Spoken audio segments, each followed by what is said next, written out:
বলুন স্যার, কি দেখাবো? একটা ইয়ারফোন দেখান তো। ইয়ারফোন? স্যারের ভাগ্য সত্যিই ভালো। এই যে ইয়ারফোনটা, একটাই পড়ে আছে দোকানে, আর কেননা একটাই কিনেছিলাম। মাত্র 1500 টাকায় পাচ্ছেন এই ইয়ারফোনটা। দুর্দান্ত কোয়ালিটির, এরকম কোয়ালিটির ইয়ারফোন এখানকার কোনো দোকানে নেই। ওরা সব ভালো রাখে। শুনুন এর কোয়ালিটিগুলো বলে আচ্ছা, ওই ইয়ারফোনটার কত দাম? এটা হ্যাঁ, এটা অতটা ভালো না, কিনলে লস হয়ে যাবে। কত দাম বলুন না। 500 টাকা। তাহলে কি করে লস হবে? আমার লস হয়ে যাবে, শুনুন না। বলছি এর কোয়ালিটিগুলো বলে দিচ্ছি, মানে ফিচার্স গুলো। মানে এত ক্লিয়ার সাউন্ড আসে, আপনি যখন কানে দেবেন এত ক্লিয়ার সাউন্ড আসে।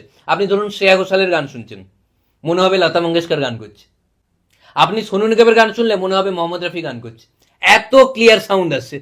আপনি টনি কাক্কারের গান শুনলে মনেই হবে না কোনো গান শুনছেন, এত ক্লিয়ার সাউন্ড আসে। আচ্ছা, জল লাগলে মানে নষ্ট হয়ে যায় না তো? আরে এটা যা তা কোয়ালিটির নয়, এটা যে আপনাকে দিচ্ছি মানে ওয়াটার প্রুফ, মানে নদী, সমুদ্র, সুইমিং পুল যেখানেই যাবেন নষ্ট হবে না জল।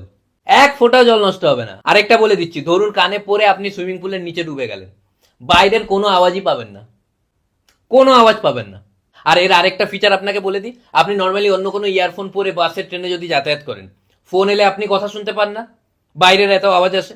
এটা পরে একবার কল করবেন, কোনো আওয়াজই পাবেন না যার সঙ্গে কথা বলছেন তার, পরিষ্কার বাইরের আওয়াজ আসবে। আরেকটা ফিচার শুনুন, নর্মালি কি হয়, অনেকক্ষণ ইয়ারফোন পরে গান শুনলে কি হয়, কান ব্যথা হয়।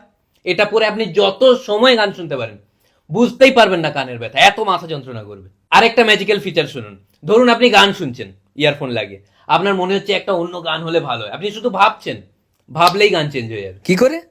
আরে কি করে কি, আপনি চেঞ্জ করে দেবেন, শুধু ভাবলে হবে? কি শুধু ভাববে?